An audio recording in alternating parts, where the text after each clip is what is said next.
Le mariage, symbole d'amour, semble aujourd'hui fragilisé. Pourtant, les chiffres officiels indiquent une tendance inverse. Selon l'annuaire statistique de l'état civil 2024, le taux de divorce en Côte d'Ivoire est passé de 98,4% en 2023 à un taux de 59,4% en 2024. En cette même année, 1710 divorces à Yopougon et au Plateau. Les hommes restent les plus principaux initiés et un divorce sur 3 se fait par consentement mutuel. Les autorités expliquent cette diminution par une meilleure préparation des couples, l'influence religieuse et culturelle, mais aussi la lenteur des procédures. Alors, comment comprendre ce paradoxe? Moins de divorces dans les chiffres, mais des séparations toujours plus visibles. Les couples se préparent-ils autrement? Le mariage moderne change-t-il de visage? Pour en parler, nous recevons ce soir Maître Francine Aka Angui, avocate et ancienne présidente de l'Association des femmes juristes de Côte d'Ivoire. Merci, Maître, d'avoir accepté notre invitation. Merci de m'avoir invité. En face de vous, il y a Aïssatou Baldé, qui est coach matrimonial. Merci, coach, d'être sur ce plateau. Merci beaucoup à vous aussi pour l'invitation. Et à côté de vous, il y a M. Ghislain Koulibaly, sociologue de son état. Merci également d'être là. Merci, c'est vrai que je suis sociologue, mais il faut préciser que je suis spécialiste aussi sur les questions de genre et masculinité positive. Merci, M. Koulibaly, d'être sur ce plateau. Mesdames et messieurs, nous avions également invité une dame divorcée pour partager son expérience, mais elle n'a malheureusement pas pu être parmi nous. Mais ça fait beaucoup de plaisir que nous sommes en compagnie de Mme Aïssatou Baldé, qui, en plus d'être coach matrimonial, elle-même est une dame divorcée. On aura l'occasion d'en savoir davantage sur votre expérience. Ma première question s'adresse à Maître Francine Aka Angui. On va commencer par comprendre ce que révèlent véritablement ces chiffres dont on vient de parler. Alors, juridiquement parlant, cette baisse que je viens de présenter du taux de divorce de 98,4% en 2023 à 59,4%, est-ce que cela traduit une stabilisation réelle des couples ou simplement un ralentissement administratif? Bon, on va dire, merci d'abord pour la question. Bon, je trouve que les chiffres sont me paraissent un peu... je ne vais pas dire disproportionné, mais quand même de 98 à 54%. À 59,4%. En combien de temps? De 2023 à 2024. Bon, d'accord. Écoutez, je ne connaissais pas ces chiffres. Je tiens à rappeler, ces chiffres nous ont été communiqués par l'Anstat. D'accord, ok. Bon, mais écoutez, c'est une bonne chose si les divorces diminuent. C'est une très bonne chose. Je pense que c'est peut-être une prise de conscience des couples, une prise de conscience au niveau donc de la gestion des couples, une meilleure préparation certainement des couples aussi. Vous disiez que vous n'étiez pas tellement d'accord avec ça. Pourquoi? Pas tellement, parce que bon, moi en tant qu'avocate, quand je vois le nombre de divorces que pour lesquels j'accompagne mes clients, bon, je ne suis pas en baisse, donc c'est pour ça que je suis j'étais un peu surprise. Donc voilà, mais sinon dans la réalité, quand vous allez au tribunal, les chambres de divorce sont encore bien pleines. Sont encore bien pleines. On aura l'occasion de revenir sur les détails concernant ces chambres de divorce. Est-ce que les couples ils préfèrent aujourd'hui vivre séparés sans divorcer, vous qui êtes coach matrimonial, plutôt que d'entamer une procédure officielle? Alors, merci pour la question. Alors, dans un premier temps, la plupart du temps, la séparation aide plus à comprendre la cause du malentendu ou la cause de l'incompréhension. D'accord? Et moi, en tant que coach, quand j'aborde deux personnes qui veulent divorcer ou une personne qui vient vers moi qui veut divorcer, dans un premier temps, moi, je m'intéresse à la personne qui vient vers moi. J'essaie de comprendre, j'essaie de l'écouter pour savoir réellement, est-ce que tout ce qu'elle dit réellement, c'est ce qu'elle ressent au fond d'elle? Et est-ce que ce qu'elle dit sur l'autre, c'est ce qui se passe réellement? Parce qu'il faut comprendre une chose, c'est que ce qu'on traverse, on dit tout le temps qu'il y a 3 vérités.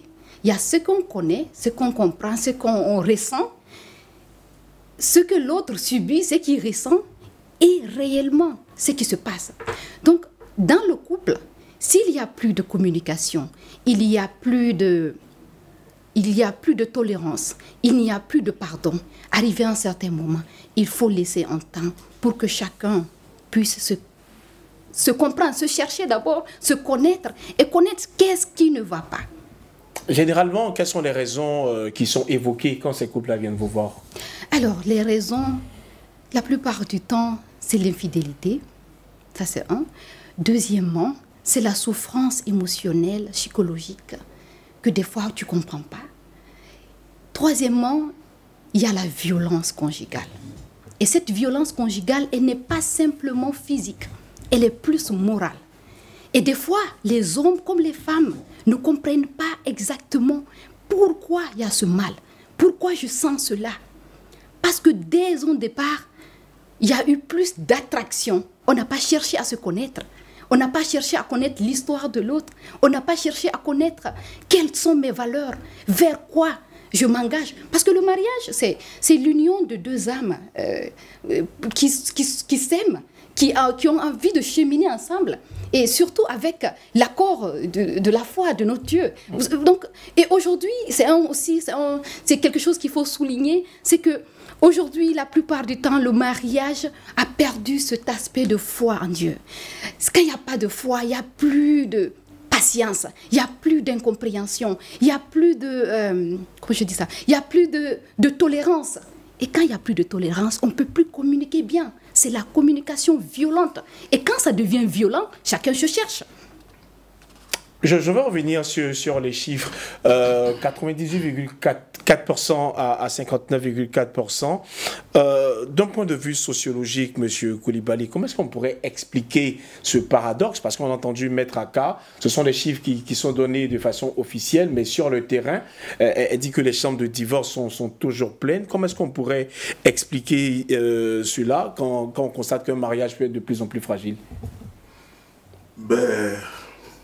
Faut dire que si on prend sur le plan holistique, la Côte d'Ivoire a cet art congénital-là, c'est-à-dire avoir la traçabilité en termes d'études statistiques pour pouvoir vraiment quantifier, mesurer les taux de divorce et autres. Souvent, on est confronté à des défis.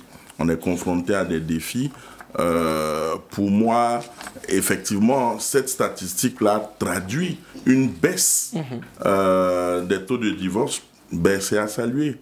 C'est d'abord à saluer, c'est à féliciter. Si les statistiques sont en berne, en baisse, je pense que ça veut dire qu'il y a une meilleure préparation des couples. Parce que si on parle de divorce, c'est qu'on parle de mariage. Alors, sociologiquement, le mariage est une institution. Ce n'est pas n'importe quelle institution, c'est une institution sociale qui est fondamentale. Mieux, elle vient de le dire, c'est une institution sacrée. Alors, qu'est-ce que ça symbolise? Ça symbolise, en tant qu'institution, l'honneur familial. Ça symbolise la maturité sociale. Ça symbolise un rite de passage vers l'âge adulte. Voyez-vous, le mariage en tant qu'institution, mais c'est un marqueur de réussite, un marqueur de statut. Quand une femme se marie, on dit enfin elle est casée. Quand le monsieur se marie, on dit qu'il est responsable. Il est responsable. Donc vous conviendrez avec moi que quand on prend cette institution, c'est dans un environnement sociologique. Et mieux, n'oublions pas, si je fais une analyse rétrospective, mais le mariage a une fonction économique. C'est aussi un investissement économique parce que c'est la main-d'œuvre. Quand on se marie, on fait des enfants. Et cette progéniture est utilisée pour la main-d'œuvre à l'époque dans les travaux champêtres. Mais c'est aussi symbole de renforcement d'alliance. Alliance entre familles, alliance entre communautés et le mariage. Mais c'est aussi cette fonction qui permet d'aller vers la pérennisation de l'espace humain. En tout état de cause, le mariage est une institution intéressante. Mais là où il y a problème, c'est la perception. Est-ce que le mariage est vu comme une victoire et l'échec, je vais dire le divorce comme échec? Mais attention, l'échec est aussi perçu comme une libération. Parce que n'oublions pas que l'une des causes des divorces, mais ce sont les nombreux cas de violence domestique. Quand vous prenez les cas de violence basés sur le genre en Côte d'Ivoire, de 2010 à 2025, aujourd'hui, nous avons environ 10 000 cas de VBG. Et parmi les 10 000 cas de VBG, on a des cas de violence psychologique et émotionnelle, des cas de violence physique, des cas de mariage précoce et mariage forcé, et on a des cas même de drosse qui correspondent à des cas de violence économique. Donc si on se retrouve dans un couple où on est martyrisé, on est victime de tous ces cas de VBG, ça peut aller vers des cas de féminicide. Pour éviter les cas de féminicide, mieux vaut se libérer, et la libération, c'est le divorce. Alors voici quelques raisons citées par M. Ghislain Coulibaly. Maître, vous qui êtes au cœur de la chose juridique, dans les dossiers que vous traitez généralement, quelles sont les principales causes qui apparaissent justement pour justifier ces divorces en Côte d'Ivoire? D'accord. Il faut rappeler que le divorce, il est quand même encadré. On ne divorce pas pour n'importe quel motif. D'accord. Vous savez, on a souvent cette cause de dire incompatibilité d'humeur et tout ça. Ce n'est pas une cause de divorce. Alors, pour quelle raison on peut divorcer? Voilà. Pour quelle raison on ne peut pas divorcer? Dites-nous. Pour quelle raison on peut divorcer? C'est plutôt ce que la loi dit. Quelles sont les causes de divorce? Comme Mme Baldé disait tout à l'heure, l'infidélité, l'adultère. L'adultère constaté, pas juste... il paraît que il faut que ce soit prouvé et constaté. Donc l'adultère, les sévices, les sévices, injures, donc pour rejoindre M. Coulibaly, tout ce qui est violence, violence conjugale, violence domestique, physique, morale, psychologique, ce qu'on appelle les excès, tout ce qui est excès, injures, voilà, vexation, et les raisons de condamnation aussi. Si l'autre conjoint a été condamné à une peine d'emprisonnement, voilà, c'est vraiment encadré. Et abandon, pardon, j'oubliais aussi l'abandon de domicile, l'abandon de famille. Et tout ce que vous venez de citer, vous constatez cela généralement dans les justifications de ceux qui viennent vous voir? Pas toujours. Pas toujours. Comme je vous ai dit, les incompatibilités d'humeur. D'accord. Bon, on essaye de mettre ça dans les sévices, dans les injures, mais c'est pas une cause, mais ça revient assez souvent. Je pense que ça vient du fait que souvent, justement, on ne se connaît pas suffisamment, ou bien tout simplement, on n'est pas assez patient, on n'est pas assez tolérant, on ne fait pas de concessions. Vous voyez, les incompatibilités d'humeur, souvent, c'est ça, on ne fait pas de concessions. Alors que le mariage... c'est l'apprentissage de nos différences en réalité. D'accord. Nous sommes deux personnes différentes qui nous mettons ensemble, avec des éducations différentes, avec des cultures différentes, et donc on apprend ensemble à vivre avec ces différences-là. Donc je pense que à la base aussi, il ne faut pas que ces différences soient trop grandes. Ok. Parce que là aussi... Sinon, il y a fracture. Il y a fracture. Parce qu'au départ, comme on s'aime, on a une attirance physique qui fait que, bon, voilà, on se met ensemble et on ne regarde pas tous ces aspects-là. Vous voyez? Et puis, ça nous rattrape. Ça nous rattrape. Parce que tout à l'heure, on nous expliquait le cas d'un monsieur qui ne veut pas dormir, qui ne peut pas dormir avec son épouse. Alors qu'ils sont mariés depuis 4 ans. Ils sont mariés depuis 4 ans, mais je pense que ce n'est pas parce qu'il ne l'aime pas, mais peut-être que, tout simplement, il n'a pas l'habitude. C'est-à-dire, dormir avec quelqu'un, ce n'est pas aussi évident. C'est pas aussi évident. Il y a des personnes qui aiment dormir seules dans leur lit. Vous voyez, mais là, ça peut poser un problème à la longue. Donc ça, si on n'a pas vécu avant un peu ensemble pour le savoir, on peut ne pas comprendre, ne pas l'accepter, et du coup, ça peut créer des clashs. Alors, Madame Baldé, quelles sont selon vous les illusions les plus fréquentes qui mènent les couples tout droit dans le mur, et par ricochet, vous pourriez nous raconter votre expérience justement de divorce? Alors, c'est surtout le manque de connaissance de soi, d'abord. Parce que dans le mariage, vous savez, avant, je vais faire juste un... Avant, nos parents nous préparaient un peu à ça. Nos grands-mères étaient là. Aujourd'hui, tout le monde court.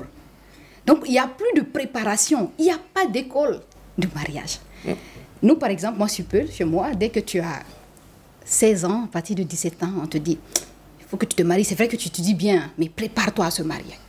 Donc, il y a ce truc psychologique qui te hante. Donc, dès que tu finis tes études, même avant même, moi, j'ai pu, parce que mes parents sont intellectuels, mais dès que j'ai fini, je me suis mise directement. J'ai fait ma soutenance dans mon mariage. alors que j'étais très brillante. Et heureusement que j'avais fait ma soutenance, parce que sinon aujourd'hui, je n'allais pas être ingénieur en informatique, je n'allais pas être coach. Donc, c'est pour vous dire que c'est la connaissance de soi, la connaissance de ses valeurs, la connaissance d'où on va, la direction. Quand on rentre dans un mariage, on ne sait pas soi-même où on va, on ne sait pas ce qu'on cherche, on va attirer tout ce qu'on veut. Et des fois, ce n'est pas la faute des hommes. Et pas aussi la faute des femmes. Mais il n'y a pas de préparation. Donc on se retrouve, on pense connaître quelqu'un, on se retrouve dans un mariage, après tout ce qui est beau, et on voit les réalités. On voit que, par exemple, comme j'ai dit, mon coaché d'aujourd'hui, il n'arrive pas à dormir. Mais quelqu'un qui ne dort pas, tu ne peux rien faire. Il y a d'autres personnes. Moi, par exemple, ce que j'ai vécu, moi j'étais la star. Donc, pour moi, c'est vrai que j'étais un peu religieuse et tout, mais j'avais ce côté de l'émancipation féminine et tout. Je me marie avec un monsieur qui a grandi dans la polygamie, qui n'a jamais vu son papa, sa maman s'embrasser, alors que moi, je veux le romantisme. Ça va aller où? Il ne comprenait pas mes besoins, alors que moi, ça faisait partie de mon enfance. C'est vrai que nous tous, on vit des événements dans notre enfance, mais j'ai vu, à un moment donné, mes parents s'aimaient. Donc, j'avais besoin, en plus, je voulais en faire plus. Mais j'avais... Donc, il y a cette incompatibilité qui est là. Donc, les différents...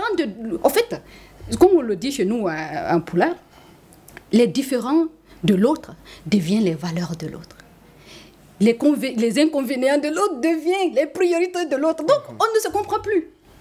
On ne se comprend plus. Et c'est pas... Les gens ne se séparent pas parce qu'ils ne s'aiment pas. Wallahi, les gens se séparent parce qu'ils ne se comprennent plus. Parce qu'il n'y a plus de... Il y a plus de direction commune. Il n'y a plus de valeurs communes. Et des fois, ce qui est dommage, c'est qu'il y a des enfants qui sont là, qui ne comprennent pas. Quand tu relates l'histoire de mon ex, ce n'est pas une personne qui est mauvaise, mais qui avait ce qu'il était. Moi, j'étais ce que j'étais. On se réunit pour quelque chose, mais peut-être moi, j'aurais pu le façonner. Mais il y a un aspect aussi qu'il ne faut pas oublier. On est en Afrique et les familles africaines sont les premières qui nous fatiguent, qui nous empêchent de réussir nos ménages. Aujourd'hui, pas avant. Avant, c'est eux qui soutenaient. Parce que des fois, avant, il n'y avait pas « oui, je t'aime » et autres. On te dit « toi, tu as vu lui, je sais, oui ». Mais ça réussissait quand même parce que nos parents ont grandi dans ça. Mais au lieu aujourd'hui qu'on puisse améliorer cela et pouvoir utiliser cela pour réussir, la famille est plus basée sur l'intérêt. J'ai financé ma fille, j'ai financé mon garçon, mon homme, il est devenu ce qu'il est. Une femme ne peut pas la commander, une femme ne peut pas l'aimer. Moi, j'ai senti la jalousie de ma belle-mère alors que je l'aimais. Mais aujourd'hui, je la comprends. Et aujourd'hui, eux, ils comprennent qu'ils ont perdu une perle. Donc, à qui la faute? Parce qu'on n'était pas informés. Donc, moi, j'encourage quelque chose. On va laisser la parole à Ghislain Coulibaly, parce que j'ai bien envie de parler avec vous de cette vision idéalisée du mariage. J'ai parlé des belles familles dans notre culture. Est-ce que cette idéalisation-là pèse sur la réalité du couple? Oui, moi je voudrais faire trois observations. La première, c'est justement l'idéalisation du mariage. Vous voyez, pour certaines personnes, et surtout, on tense souvent la jante féminine en disant que le mariage est leur assurance vie. C'est-à-dire, c'est une assurance vie. Voyez-vous, c'est comme si le mariage était une finalité. Non, le mariage ne peut pas être une finalité dans la mesure où c'est un processus. C'est un processus de construction et c'est permanent dans le temps, dans l'espace. Mais ce qui se passe, c'est qu'on se retrouve dans l'univers du mariage de façon catastrophique et on est face aux réalités sociales, on est face aux réalités économiques, on est face aux réalités politiques, on est face... Et vous vous retrouvez, vous avez des enfants, eh bien, il faut les éduquer. Mais si au moment où vous devez éduquer les enfants, vous êtes toujours dehors, il y a un problème, voyez-vous. Et cette idéalisation du mariage, ma foi, reste un défi parce que on est dans l'impréparation. On ne prépare pas suffisamment ceux qui veulent entrer dans l'univers du mariage. La deuxième chose, on parlait sur ce plateau d'infidélité. Mais moi, je vais faire une corrélation entre infidélité et numérique. C'est-à-dire ce qui se passe aujourd'hui dans l'univers du foyer, le couple où nous sommes, monsieur, madame. Ce qui va se passer dans la chambre, il y aura un intrus. Et cet intrus, ce sont les réseaux sociaux, c'est le téléphone. Qu'est-ce qui va se passer? Vous êtes sur le lit, madame a son téléphone, monsieur a son téléphone, et chacun est en train de scroller. On ne sait pas qui échange avec qui. Et donc, vous les voyez, ils ne communiquent plus. Il y a une crise de dialogue, une crise de communication qui s'installe à cause des réseaux sociaux. Et donc, vous allez constater qu'on peut soupçonner rapidement, mais chaque fois, vers 23 h, tu échanges avec quelqu'un, mais tu échanges avec qui? Est-ce que vous avez déjà reçu des clients qui évoquent ce genre de cas? Oui, quand même. Oui. Donc ça veut dire que le téléphone, il éloigne. Il est dangereux. Non, je vous assure. C'est clair. Les réseaux sociaux aujourd'hui ont un effet vraiment pervers. C'est vrai qu'on a les bons côtés, mais les effets pervers. Mais c'est ça. Parce qu'aujourd'hui, quand on se retrouve dans une chambre, maintenant, qu'est-ce que nous on fait? On dit, quand on rentre dans la chambre, on n'utilise pas les téléphones. Parce que finalement, on est côte à côte et non ensemble. Oui, c'est ça. Et le dernier commentaire que je vais faire, en réalité, les divorces dont on parle, aujourd'hui, on est à 50 combien? À 59,4%. Mais les 59,4%, qu'est-ce que ça traduit? Ça traduit la crise des modèles patriarcaux. Parce que nous sommes dans des sociétés qui sont caractérisées par l'idéologie patriarcale. L'idéologie patriarcale, ça veut dire que c'est l'homme qui est au centre du jeu de la régulation sociétale. C'est-à-dire on va organiser le pouvoir autour de l'homme, l'accès aux ressources autour de l'homme, l'accès aux opportunités autour de l'homme. Donc on socialise l'homme au pouvoir, à l'exercice de l'autorité. Et on va le mettre dans des rôles stratégiques, productifs. Mais la femme, on va la confiner dans les rôles reproductifs. Donc tâches ménagères, tâches domestiques, tâches communautaires. Mais finalement, aujourd'hui, la femme veut qu'on libère son plein potentiel. Elle veut être émancipée, elle veut être autonome. C'est des choses qu'on constate aujourd'hui. On a Maître Aka, Francine devant nous. Allez-y. Justement, ce que je profite de son intervention pour dire, justement, c'est là où le législateur est intervenu. Et c'est peut-être pour ça aussi qu'on a une baisse des divorces, parce que le législateur a voulu installer un équilibre dans la famille. Depuis la loi de 2019 sur le mariage, on a l'égalité homme-femme, c'est-à-dire dans la gestion du ménage. On ne dit plus le mari est le chef de la famille. Ça, c'est depuis même 2013 qu'on a abandonné la notion de chef de famille. C'était déjà une grande révolution. Le mari n'est plus le chef de la famille, je le répète. Elle assise bien là-dessus. Mais vous voyez, non seulement ça, il n'est plus le chef de la famille, mais aujourd'hui, c'est la gestion conjointe. Donc, pour éviter, ou disons, pour atténuer cet effet patriarcal dont il parle, justement, c'est de dire, bon, quand vous vous mariez, là, monsieur et madame ont les mêmes droits. D'accord. Monsieur et madame ont les mêmes devoirs. Vous voyez? Donc, je pense que les jeunes d'aujourd'hui sont plus conscients de ça et l'acceptent mieux aussi. Donc, peut-être c'est ce qui explique qu'il y a une baisse des taux de divorce. Mais par rapport à mettre rapidement, on ne change pas une société par décret. C'est-à-dire, il s'agit de comportement, il s'agit d'attitude, il s'agit de mentalité. Le législateur, c'est vraiment avant-gardiste. C'est-à-dire, il voit des générations futures. On s'inscrit dans un processus. Alors, je vous accorde 30 secondes. On va passer à une autre étape très rapidement. Allez-y. D'accord. Alors, moi, je disais, comme le disait Maître, il faut valoriser l'école des mariages. Il faut que les gens soient préparés. Mais il faut noter une chose aussi. L'homme reste, même si on ne le dit plus sur le papier, l'homme reste le chef de la famille. On a besoin de ça. On aura l'occasion de revenir là-dessus. Mesdames et messieurs, vous qui suivez cette émission, le thème d'aujourd'hui, c'est les divorces. Pourquoi est-ce que les non deviennent, les oui deviennent de plus en plus non? Justement, notre reporter Diane Idrissa a tendu son micro aux Ivoiriens dans les rues d'Abidjan. On écoute leur réaction. Autant de divorces parce que pour moi, il n'y a pas de communication dans les couples. Il faut être au petit soin de son mari, il faut comprendre son mari. Je vais prendre un exemple. Si monsieur ne rentre pas tôt, on ne fait pas d'histoire parce que monsieur n'est pas rentré tôt. Tu essaies de demander qu'est-ce qui n'a pas marché, qu'est-ce qui s'est passé, et puis monsieur, il va t'expliquer. Mais monsieur ne rentre pas tôt et puis tu t'énerves. Quand tu t'énerves, lui aussi, peut-être qu'il a eu des empêchements et il s'énerve. Je me dis qu'il y a souvent un manque de communication entre les partenaires. Monsieur, madame, quand il y a une situation, il faut d'abord prendre le temps de communiquer.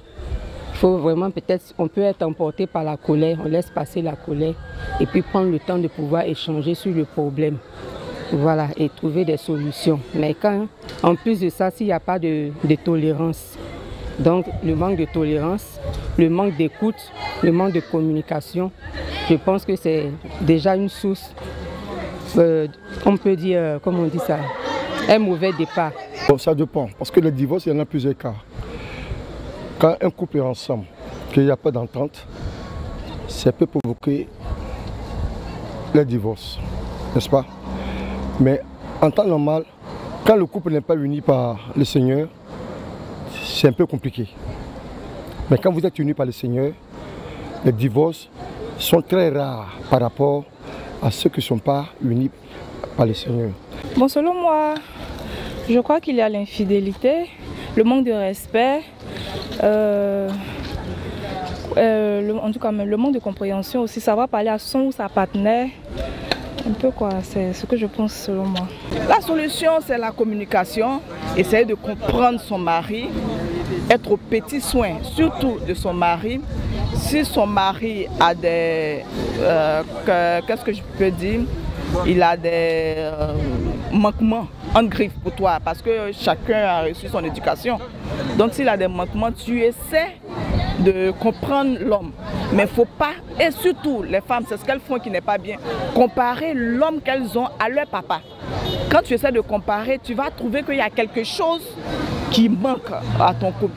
C'est ce qui n'est pas bon. Donc tu prends l'homme, puisque chacun a reçu son éducation, donc tu ne vas pas imposer ton éducation à ton mari. Donc tu comprends l'homme, vous parlez beaucoup. Pour moi, c'est ça en tout cas. Je pense qu'avant de se mettre ensemble, il faut apprendre à se connaître. Est-ce qu'on est compatible? Est-ce qu'il y a une compatibilité? Qu'est-ce que la personne aime faire? Est-ce que vraiment je peux aller loin avec elle? Est-ce que je peux être à mesure de tolérer certains défauts? Parce que nul n'est parfait. Chacun vient avec son éducation. Et je pense que la communication est vraiment la base. En toute chose, il faut communiquer.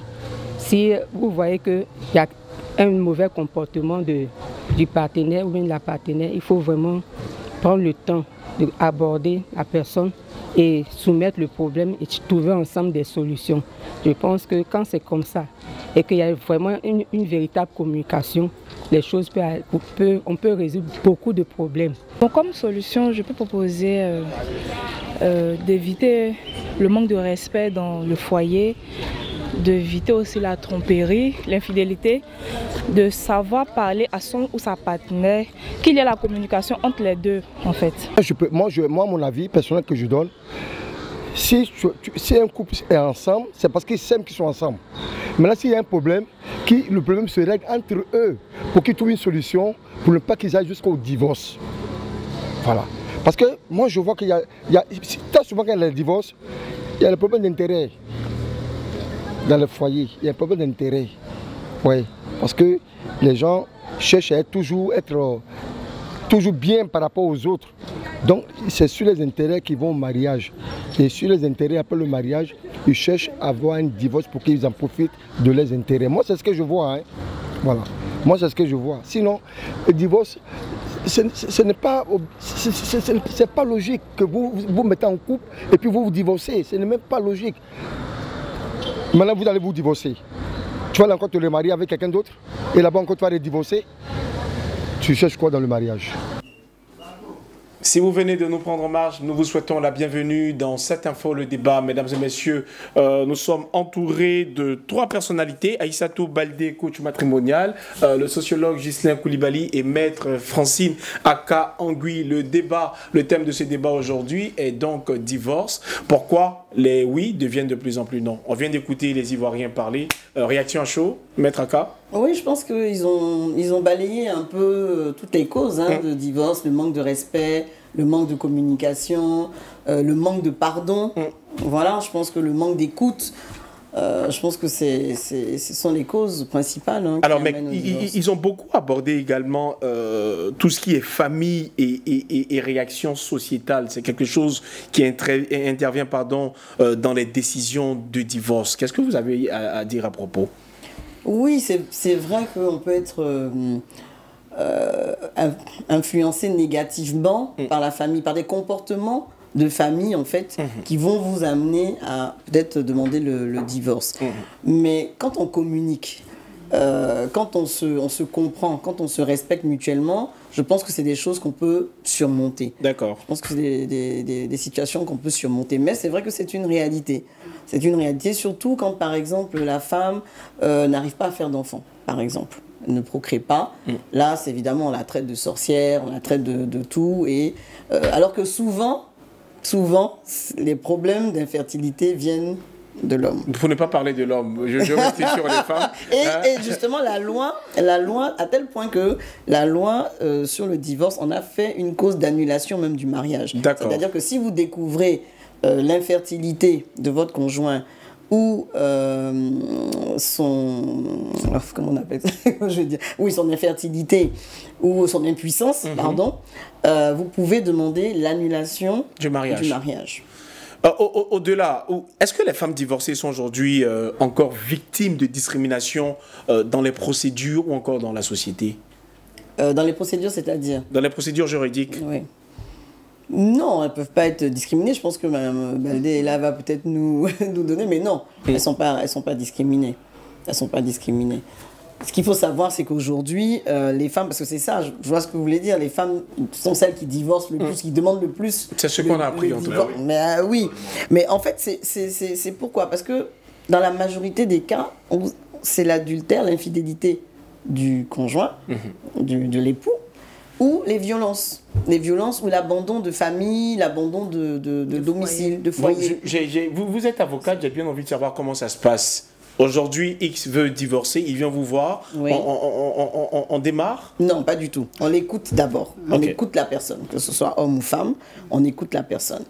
Et en fonction de ce qu'elle nous dit, souvent, on l'écoute, on lui donne des mouchoirs parce qu'elle pleure. Ok. Oui, la personne pleure. Il y a des hommes qui pleurent aussi? Oui, bon, pas de la même manière, mais on peut dire qu'ils pleurent quand même, parce que souvent, le fait de venir chez l'avocat, c'est là en fait que vous vous libérez. C'est pas facile d'expliquer à son voisin, à son frère, à sa soeur ou à quelqu'un les problèmes qu'on vit en couple. Un avocat, c'est une personne tierce qu'on ne connaît pas, mais c'est un professionnel. Donc quand on vient, on se sent en confiance et on se lâche en fait. Voilà. Donc souvent c'est d'abord ça, c'est la première étape. On écoute, on sèche les larmes, on console, on dit c'est ça, voilà. On console, et ensuite on conseille. C'est pas toujours qu'on conseille une procédure de divorce, parce que des fois ça peut être des malentendus. Que vous tentez de régler en conseillant. Des incompréhensions, des incompatibilités d'humeur qui ne sont pas des causes de divorce. Et là, on explique à la personne, attention, ça, ce n'est pas une cause de divorce. Mais si, et en plus, si c'est une faute, il faut que cette faute rende intolérable, c'est écrit dans la loi, rende intolérable le maintien du lien conjugal. Donc c'est pas juste une fois, bon, il a un peu crié sur vous, ou bien vous avez mis trop de sel dans la sauce, il est fâché. Non, ça suffit pas. Il faut vraiment que les faits rendent intolérable le maintien du lien conjugal. Mais quand on voit que la personne ne rentre pas dans ces causes-là, que j'ai citées tout à l'heure, abandon de famille, adultère, ça peut ne pas être ça, à ce moment-là, on propose un divorce par consentement mutuel. Qu'est-ce que ça veut dire? C'est-à-dire, on dit, bon, ok, vous voulez divorcer, est-ce que votre conjoint est dans le même état d'esprit? Il veut divorcer aussi? Oui. À ce moment-là, c'est une procédure qui est beaucoup plus simple. On fait une requête, c'est-à-dire une demande, à la demande des deux conjoints. Les deux disent, voilà, on était mariés pour des raisons qui nous sont propres, donc on n'a pas besoin d'expliquer. Donc, même si on ne rentre pas dans les causes que je vous ai citées tout à l'heure, c'est pas grave, c'est notre problème. Nous, on ne veut plus. On signe tous les deux la requête et on va devant le juge. Et le juge, évidemment, il essaye d'abord une tentative de conciliation. On essaye toujours la tentative de conciliation. On vous dit, allez réfléchir. Vous revenez dans un mois. Quand vous revenez dans un mois, le juge vous demande, vous confirmez que vous voulez toujours divorcer, oui ou non? Si c'est oui, vous signez à nouveau. Et la procédure suit son cours et dans les 2-3 mois maximum, vous êtes divorcé. D'accord. Alors, on va revenir vers Madame Baldé. Vous qui êtes coach matrimonial, est-ce que dans vos séances, la pression des familles élargies intervient justement comme facteur aggravant dans les conflits conjugaux? Oui, bien sûr. Surtout nous, les musulmans, oui, on a ce poids-là. On a ce poids-là et franchement, on prie les parents, arrivé à un certain moment, d'accepter de couper le cordon et de laisser les enfants s'envoler. Vous savez, moi je dis que le divorce, ce n'est pas une fatalité, c'est une expérience. C'est une expérience et ça nous permet de grandir. Et ce n'est pas exclu aussi que les personnes qui ont divorcé, Maître peut témoigner, ne peuvent pas se remettre ensemble. Parce que vous savez, les échecs, moi comme j'aime le dire, c'est un tremplin pour nous aider à avoir le meilleur qu'on veut. Donc dans les familles, nos parents, dans l'ancien temps, n'ont pas compris cela. Parce que eux, ils n'avaient pas... Mais aussi, je peux comprendre, ils n'étaient pas confrontés à tout ce qu'on vit aujourd'hui. Ils n'étaient pas confrontés à tout ça. Aujourd'hui, les réseaux sociaux nous vendent des illusions. Les réseaux sociaux nous mentent. Les gens partent sur les réseaux sociaux, j'ai fait un mariage de 50 millions, mais après, je suis heureuse dedans, alors que c'est faux. Alors que toute la journée, tu appelles une coach, écoute, ça va pas. Hein. Il m'a touché par là, j'ai pas aimé. Il m'a fait ceci, j'ai pas aimé. Vous il ne dort plus. le genre d'appel? Oui, mais bien sûr, bien sûr. Des fois même, c'est pas des coachs, des fois même, c'est mon entourage, mes amis, ma famille. Mais c'est le même problème. Que ce soit ici, en Côte d'Ivoire, en Afrique, aux États-Unis, partout, on a le même problème. C'est qu'aujourd'hui, il faut faire attention à ces réseaux sociaux. Surtout, mesdames, arrêtez de vous comparer. Parce que des fois, vous comparez vos familles aux familles des autres, vous comparez vos époux aux époux des autres, alors que peut-être vous avez le meilleur des époux. Vous ne savez pas. Et vous êtes là à chercher quelque chose qui est illusoire, en fait. Ce n'est pas une réalité. Et il faut être dedans pour comprendre. C'est ça. Mais le mimétisme, excuse-moi, en fait, le mimétisme aussi est une cause de divorce. C'est-à-dire le mimétisme. Oui, on se marie pour copier, pour faire plaisir à la société, pour copier la voisine ou bien ce qu'on a vu sur les réseaux. On se dit, waouh, je veux ce mariage-là. Je veux la même déco, je veux exactement les mêmes demoiselles d'honneur, etc. C'est ça. Voilà. Mais on ne voit pas ce qui est derrière. Donc, on rentre dans le mariage, on se précipite dans un mariage, je ne dirais pas avec le premier venu, mais en tout cas avec quelqu'un qu'on ne connaît pas forcément, avec lequel on n'a pas forcément les mêmes valeurs, la même éducation. On n'a pas appris à s'étudier, comme on dit, à se connaître. C'est voilà, ça. Bon, des fois, l'étude même, je ne suis même pas d'accord, parce que, vous savez, souvent, les gens qui sont étudiés longtemps, là, quand ils se marient légalement, ils divorcent peu de temps après. Ça, c'est le sociologue va nous expliquer. Oui, ça, j'ai remarqué. Les personnes qui ont vécu peut-être 10 ans, 15 ans ensemble, vie union libre, et quand ils passent devant monsieur le maire, dans les 1 an, 2 ans, ça se change. Monsieur Koulibaly, en plus d'expliquer ça, j'aimerais revenir sur le fait que nos traditions africaines, on le sait, valorisent l'endurance du mariage. Est-ce que cette vision-là n'est pas parfois justement un frein au bien-être individuel? Moi, je voudrais commencer par féliciter la chaîne 7 Info. Parce que vous abordez une problématique d'actualité, elle est pertinente, mais elle est sensible. C'est ça. Mais elle est à fort potentiel social. Et quand vous avez suivi tout de suite le reportage me permet de dire que quand je les écoute, d'autres sont encore dans les vieux registres. Sont dans les vieux registres. La société n'est pas statique, elle est dynamique. Aujourd'hui, grâce à votre sujet, je peux vous dire que l'institution mariage montre que notre société est en pleine mutation. Pourquoi je le dis? Parce que quand vous regardez le divorce, dans l'ancienne perception, il est perçu comme une honte. Parce que dans nos familles, ce ne sont pas des individus qui se marient. Au-delà des individus, ce sont des familles, ce sont des communautés. Donc ça impacte le mariage. Ça impacte. Et donc pour moi, si on reste dans le logiciel ancien où divorce c'est échec, divorce c'est honte, tu ne comprendras pas la mutation qui te dit que le divorce c'est la pleine libération. Celui qui divorce, c'est pour être libre. J'ai envie de parler au fait. C'est la liberté. Premier élément. Deuxième élément par rapport à votre question. Quand vous regardez encore dans nos sociétés traditionnelles, le mariage est symbole de stabilité et d'endurance. Mais dans la perspective de la mutation sociale, le mariage aujourd'hui, ce qu'on demande, c'est le respect. Le respect des conjoints. C'est ça. On ne cherche pas, c'est le bien-être, on cherche, c'est le dialogue. Donc c'est pas la même chose. Je continue. Dans notre société, on dit qu'il y a une hiérarchie entre l'homme et la femme. Ouais. Donc, dans le mariage, on dit l'homme, c'est le chef. Oui. Mais maintenant, l'homme n'est plus chef. Maître vient de le rappeler. On parle de principe de cogestion. C'est partenariat, c'est égalité. Est-ce qu'on a fait notre mur mental? Non. Je termine sur le devoir religieux. Parce que le mariage est une institution sacrée.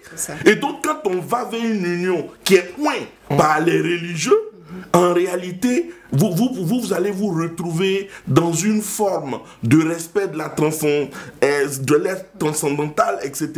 Mais en réalité, au-delà, c'est des choix affectifs, c'est des choix personnels. Ce n'est pas une question de religion, voyez-vous. Et sortons de l'ancien registre qui dit c'est l'union familiale, c'est l'union communautaire. Aujourd'hui, c'est des individus autonomes qui se marient. Donc, on est en pleine mutation de la société. On est en pleine mutation. Alors, on est en pleine mutation. Oui. Les divorces se répètent au fil du temps. Oui. Est-ce que finalement, maître, il faut rendre obligatoire des séances de conseil juridique ou psychologique avant justement d'aboutir à ce mariage? Oui, mais ça existe déjà. Hein. Je veux dire, quand vous allez en principe à la mairie, on vous fait un peu une petite préparation, on vous explique un peu les articles du mariage, parce que souvent les gens n'écoutent pas. Ils sont à la mairie, ils pensent à la fête et tout ça. Alors quand on dit le mariage crée la famille légitime, il vous oblige à une cohabitation de vie, à la fidélité, au devoir, secours, assistance, tout ça. Il y a des choses derrière tout ça. Donc on explique ça aux époux, mais aux fiancés, mais bon, souvent ils écoutent d'une oreille. Mais sinon, ça existe déjà. Quand on fait le mariage religieux, en tout cas moi pour les catholiques, ce que je sais, c'est qu'on a l'école de mariage qui est obligatoire. Et souvent, qui dure quand même 3 mois minimum. Et souvent, au cours justement de cette école de mariage-là, je vous assure que vous réfléchissez un peu plus. Parce qu'on vous pose des problèmes, on vous met face à des situations. Et souvent, ce qui crée les difficultés, c'est les difficultés financières. Parce que souvent, on n'en parle pas. On ne parle pas d'argent. C'est ça. On ne parle pas d'argent. Et puis, ben, voilà, quand on est marié, on est confronté maintenant à l'argent. Moi, j'aimerais bien que vous étayiez par des cas concrets. Bon, on est confronté à l'argent. Sans dire de nom, forcément. Non, bien sûr, on est confronté à l'argent. Un exemple. On se marie, bon, on est bien, on est jeune, tout ça, chacun a son salaire, vous avez votre salaire, madame a son salaire. On sait même pas, on sait pas combien monsieur gagne, on sait pas combien madame gagne. D'accord. On n'a pas pensé à comment on va répartir les charges du ménage. Ouais. Donc là, on est content, là, on est dans notre maison, on a fini la fête et tout. Et puis on dit, bon, ok, monsieur, bon, je vais payer le courant. Madame dit, ok, moi je fais les courses le marché. Ok, ça marche comme ça. Et puis, bon, madame, elle aime bien le climatiseur. Elle est toujours à l'allumé, le climatiseur est toujours allumé, 24 heures sur 24. Donc quand monsieur, les factures arrivent, c'est monsieur qui doit payer. Il est énervé. C'est ça. Il est énervé. Donc, les palabres commencent. Oui, toi, tu es toujours le climatiseur, les factures, Vous voyez, non. Bon, d'ailleurs, même, et la femme va commencer à lui dire, toi-même, tu gagnes combien même? Ton salaire te permet de payer des factures élevées, quel est le problème? Et puis... c'est là que ça commence. Les discussions commencent. Donc, les problèmes d'argent sous-tendent souvent les crises. Ensuite, les problèmes sexuels. Il faut le dire. Les gens ne le disent pas. On est des Africains. Les gens, c'est des sujets tabous. Mais il faut le dire. Il y a eu des cas où, moi, j'ai eu des cas où la dame, elle m'a dit, mais on a fait l'abstinence. Parce que, voilà. Avant le mariage. Avant le mariage. Ça, c'est chez nous, ouais. Bon. Je veux pas. Allez-y. On a fait l'abstinence. Bon, on arrive la nuit de noces. Bon. Il est fatigué. Il est fatigué. On dit ça comme ça. Ok, on se comprend. Et puis bon, les jours avancent, on voit que la fatigue. Bon, on fait comment? Ça, c'est une cause de divorce? C'est une cause d'annulation de mariage. D'annulation de mariage. Et ça, c'est depuis 2019 que c'est devenu une cause. Parce que justement, c'était récurrent. Ces questions-là étaient récurrentes. Ces questions d'impuissance, d'infertilité, c'était récurrent. Parce que les hommes, bon, ils ne vont pas tout te dire. Bon, vous voyez, la femme aussi, tu sais que tu es stérile. Tu sais que tu ne peux pas faire d'enfant. Tu n'en parles pas. Parce que si on en parle avant, je veux dire, ça peut ne pas être un problème. L'époux peut se dire, mais bon, si tu ne veux pas, moi, c'est pas les enfants, c'est pas un point qu'on a adopté. On parle du sujet. Okay. Mais tu ne parles même pas de ça. On essaye. C'est quand il y a des découvertes surprises. Surprises. Et je découvre que maintenant, toi-même, tu sais que tu ne pouvais même pas avoir d'enfant. Bon. Ça, c'est une cause d'annulation de mariage. Vous voyez, donc les cas, vraiment, ils sont légion. On ne sortira pas d'ici si on veut... Je vous assure. Et même, rapidement, hein, ce que je voulais faire comprendre, depuis l'émission, il faut qu'on dise une vérité. De plus en plus, les femmes, les jeunes filles sont scolarisées. D'accord. Elles sont scolarisées, elles sont autonomes. Ce qui se passe entre oui qui se transforme en non, c'est que de plus en plus, les femmes revendiquent des relations égalitaires et elles refusent la soumission. Parce que si, dans notre esprit, l'homme est le chef de famille, l'homme est supérieur à la femme, ça s'est fait preuve de masculinité toxique. Donc, si tu te retrouves dans une configuration où la femme, elle dit oui, on est en couple, mais je veux de la dignité, respect, je veux qu'on aille dans des relations égalitaires. Même les processus de prise de décision, il faut que tu m'associes. Mais si l'homme n'a pas été formaté dans ce registre, il va avoir des disputes. Donc pour moi, c'est pas socialiser je veux dire à l'autorité et l'autre à la soumission. Il faut briser le processus de socialisation, le modèle qu'on connaît. Pour moi, ce modèle est en crise. Parce que sortons des logiques de genre égalitaire pour aller vers des logiques de genre transformatistes. C'est-à-dire il faut une transition où on questionne les normes sociales sexistes, les normes sociales patriarcales autour du mariage. Parce que c'est ce qui conduit vers les crises. Et la crise, c'est le divorce. Aujourd'hui, en fait, pour aller dans excuse-moi, juste une minute, pour aller dans le sens, le mot qu'il a utilisé, la soumission. En fait, aujourd'hui, on n'est plus enfin, on ne devrait plus être dans une situation de soumission, mais de coopération. Merci. Voilà. C'est-à-dire qu'on se marie, c'est parce qu'on met des choses ensemble, c'est deux intelligences qui se mettent ensemble, c'est des biens matériels qui se mettent ensemble, et ensemble, on va créer cette famille. Alors, et avancer cette façon de réfléchir, est-ce que les pensées et les traditions africaines ne viennent pas freiner cela? Non, moi je pense que ça ne freine pas. Parce qu'on a des valeurs, on est des Africains, il faut être fier de ce que nous sommes. D'accord. D'accord. On peut améliorer. Il faut améliorer. On peut briser, parce que pour améliorer quelque chose, il faut changer. Et on ne peut pas rester les mêmes que hier. Le monde évolue, il faut partir avec lui. Mais il faut que ce soit des bases bien claires dans l'esprit de tout le monde. En fait, moi je pense que c'est la meilleure des choses. Daniel, je vais vous dire quelque chose, moi, comme un conseil qu'un ami m'avait donné quand je devais me marier, il y a une trentaine d'années déjà. Il m'a dit, tu sais, tu vas te marier. Lui-même, il ne s'est jamais marié, parce que justement, il ne pouvait pas appliquer ça. Il m'a dit, dans le mariage, il y a 3 personnes. Il y a toi, il y a l'autre, et il y a vous deux. Et c'est l'équilibre entre ces 3 personnes-là qu'il faut réussir en fait à faire pour pouvoir réussir son mariage. Ces 3 personnes doivent communiquer. Donc qu'est-ce que ça veut dire? C'est-à-dire que moi, voilà, je suis avocate, j'ai mon activité professionnelle, j'ai mes amis, j'ai mon réseau, etc. Mon époux aussi, pareil.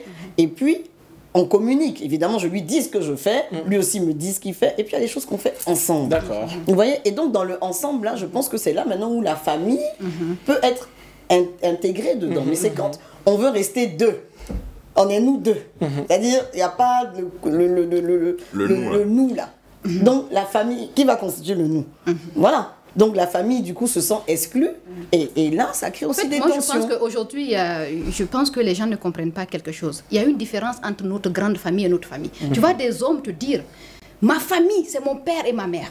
Mais c'est pas ça ta réelle famille. C'est ta femme, tes enfants. C'est là le fond. La loi même le dit, la famille légitime est créée par le mariage. Ils ne comprennent pas. C'est pour ça que je vous dis, il faut qu'il y ait des écoles.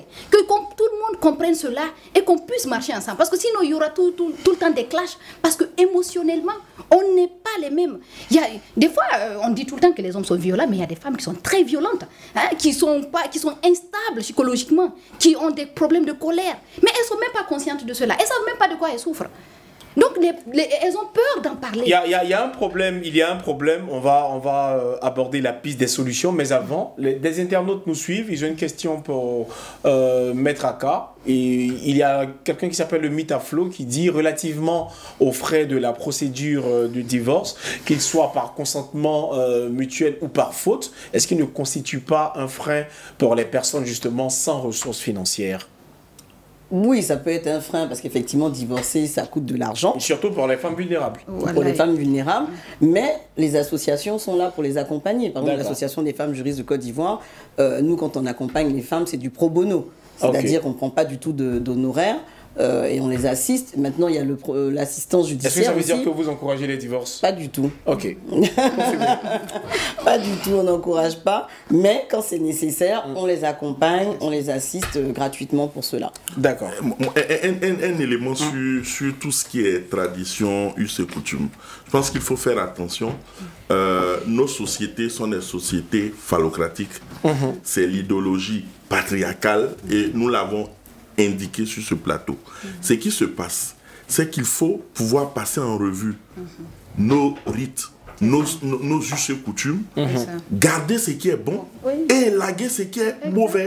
Parce qu'en réalité, la société, elle est dynamique, elle est en mutation constante.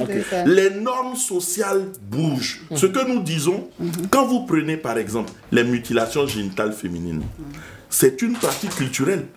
Mais du point de vue des droits humains, elle est néfaste. Elle est négative.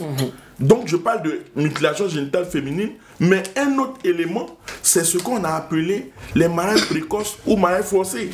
Donc sous la pression, sous la contrainte familiale, vous allez au mariage. Mais ce n'est pas sur la base, je veux dire, d'une communication qui a abouti à des intérêts communs. C'est sous la base de la pression familiale, pression sociale qu'on rentre dans le mariage. Mais on a 90% de chances que ça débouche sur des divorces. Parce qu'on ne se connaît pas. Parce qu'on ne se connaît pas. Moi, ce que je suis en train de dire, c'est qu'aujourd'hui, la société bouge. Et la Côte d'Ivoire a ratifié un certain nombre de textes, c'est-à-dire des instruments régionaux, internationaux, et a domestiqué ces instruments dans son corpus juridique. L'arsenal juridique est clair. La Côte d'Ivoire est engagée pour les relations égalitaires, inclusives et vers le développement durable. Ce qu'il faut, il faut aller vers nos communautés, nos familles, pour les éduquer au respect. Parce qu'on veut des sociétés où il y a l'égalité de chance, mais en même temps, quand on va vers la matérialisation de ces sociétés, d'autres vous disent non, tu es l'homme, tu m'as doté, tu dois prendre toutes les charges. Non.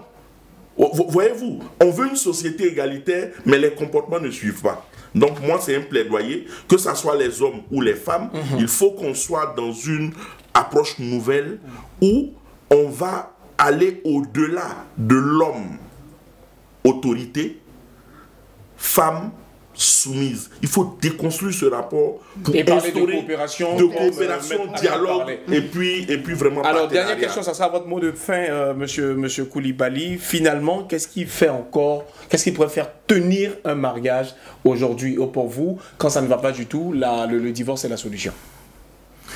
Oui, je vous ai dit, le divorce pour moi ce n'est pas une honte, c'est une libération. Si je suis dans un couple que je ne me sens pas à l'aise, il faut que je divorce. Et pour moi le divorce c'est la libération. Mais en tout état de cause, le mariage est une institution fondamentale. Pour la pérennisation de l'espèce humaine déjà, c'est quelque chose de fondamental. Et pour moi, il faut préparer tous les aspirants au mariage, il faut les préparer pour ne pas qu'ils rentrent dans cet univers de façon brusque. Car il y a des réalités politiques derrière, il y a des réalités économiques, il y a des réalités sociales et il y a même des réalités psychologiques. Merci beaucoup, monsieur Ghislain Koulibaly. Madame Aïssatou Baldé, quel conseil fondamental donneriez-vous à un couple qui veut s'engager aujourd'hui dans le mariage? Alors, dans le mariage, c'est de se préparer d'abord. Allez-y vers les mairies, allez-y vers les coachs, allez-y vers les institutions qui parlent de mariage. Comprenez déjà les réalités du mariage. Le mariage, ce n'est pas du concubinage. Ça va au-delà. Vous avez remarqué, tant qu'on est en concubinage, tout va bien. Mais dès qu'on rentre dans le mariage, chacun fait ressortir ses gros bras. Et le mariage, ce n'est pas une force. On n'est pas là pour lutter. On est là pour vivre l'amour. On est là pour faire une procréation. On est là pour vivre heureux, en fait. Ça ne doit pas être un truc de conflit. Donc, il faut des compromis. On vient tous des univers qui sont différents. Il faut avoir des compromis. Il faut s'accepter. Et savoir qu'on ne peut pas transformer un homme, on ne peut pas transformer une femme. C'est pour ça, dès le départ, chercher à connaître vos valeurs. Pour savoir que, moi, si on touche ça là, ça me fait mal. Là, je ne peux pas guérir de ça parce que j'ai des blessures ou bien j'ai quelque chose qui me lie à ça. C'est quelque chose qu'il faut partager avec l'autre. Qu'il faut partager avec son homme. C'est quelque chose d'important pour moi. L'homme, la même chose, fait la même chose. Vous allez voir qu'il y aura une communication qui est non violente. Vous allez vous comprendre. Il y a des hommes qui ont...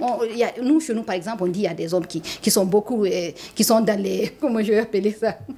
Qui aiment beaucoup le sexe et tout. Mais nous, chez nous, c'est un tabou. La femme aussi, elle a le droit de revendiquer sa sexualité. Mais dès que tu parles, on dit que tu es dévolgondé, tu es tout ce qu'il y a de négatif là. Donc, aujourd'hui, il faut qu'on communique, il faut qu'on soit libre. On a trop de problèmes, on a trop de pression en fait. Il y a trop de pression. Donc, s'il y a aussi, on vient dans le mariage pour s'unir. Hein, pour s'unir, et là aussi, il y a un problème. Donc, je ne sais pas comment est-ce qu'il faut faire. Il faut qu'on se comprenne, il faut qu'on se donne des compromis, il faut qu'on se pardonne. Le pardon, le pardon là même. Il faut qu'on... En fait, moi j'aime dire qu'il faut que la foi soit dans le mariage parce que la foi nous permet de pardonner, d'être patient. Parce que des fois, il faut apprendre à connaître l'autre. Des fois, c'est une personne qui est bien, mais qui a tellement traversé des choses, il faut qu'elle se remette à jour. Et peut-être toi, Dieu t'a choisi pour l'envoyer au droit chemin, l'envoyer vers son bonheur, vers ce qu'il y a de meilleur pour la personne. Donc, chacun de nous sommes en mission dans la vie des autres. Et merci si vous divorcez, le divorce n'est pas une fatalité. C'est pour ça que j'ai écrit un livre où je parle de la renaissance d'une reine. Et toutes les femmes sont des reines et les hommes aussi sont des rois. Et c'est un livre qui va sortir au mois de décembre. J'invite tout le monde à le lire parce qu'il va beaucoup vous aider. Et c'est avec beaucoup de plaisir qu'on va vous recevoir sur ce plateau pour en parler justement. Beaucoup. Maître Aka, on va terminer avec vous. C'est quoi la réforme juridique ou sociale que vous souhaiteriez partager pour mieux protéger les couples en Côte d'Ivoire? Alors moi, la réforme que je souhaiterais voir, en tout cas arriver sur la table des législateurs, je pense qu'on va bientôt les élire, donc c'est l'occasion ou jamais, c'est de vraiment légiférer sur les unions libres. Qu'est-ce que ça veut dire? Voilà, parce qu'on a beaucoup parlé du mariage légal, mais quand on parle du mariage en Côte d'Ivoire, le mariage légal, c'est le mariage qui est célébré par un officier d'état civil. Quand vous n'avez pas fait cette étape, cette formalité, vous n'êtes pas considéré comme marié aux yeux de la loi. D'accord. Or, dans la réalité, ce qu'on constate, c'est que sur 100 personnes qui vivent ensemble en Côte d'Ivoire, vous en avez au moins 70 qui sont liées par un mariage coutumier, par la dot, par un mariage religieux et non pas par un mariage civil.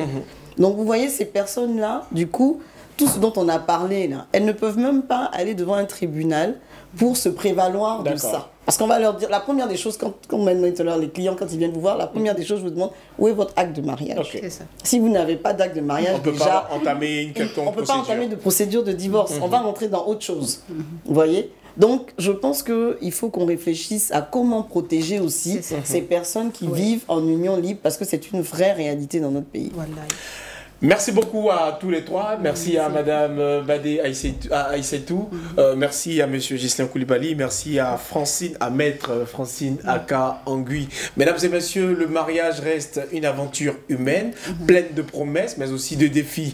Si les chiffres montrent une baisse du nombre de divorces en Côte d'Ivoire, ils rappellent surtout la nécessité de mieux se préparer avant de dire oui. Entre illusion, réalité et exigence du monde moderne, le couple d'aujourd'hui se redéfinit, cherchant un nouvel équilibre entre liberté et engagement. Prévenir plutôt que guérir, dialoguer avant de rompre, voilà sans doute la clé pour que les oui d'hier ne deviennent plus si vite des noms de demain. Merci à nos invités, merci encore à Maître Francine Aka Angui, merci à Monsieur Ghislain Koulibaly, merci à Aïssetou Baldé d'avoir été sur ce plateau. Chers téléspectateurs, cette émission est terminée. Merci de nous avoir suivis. À demain.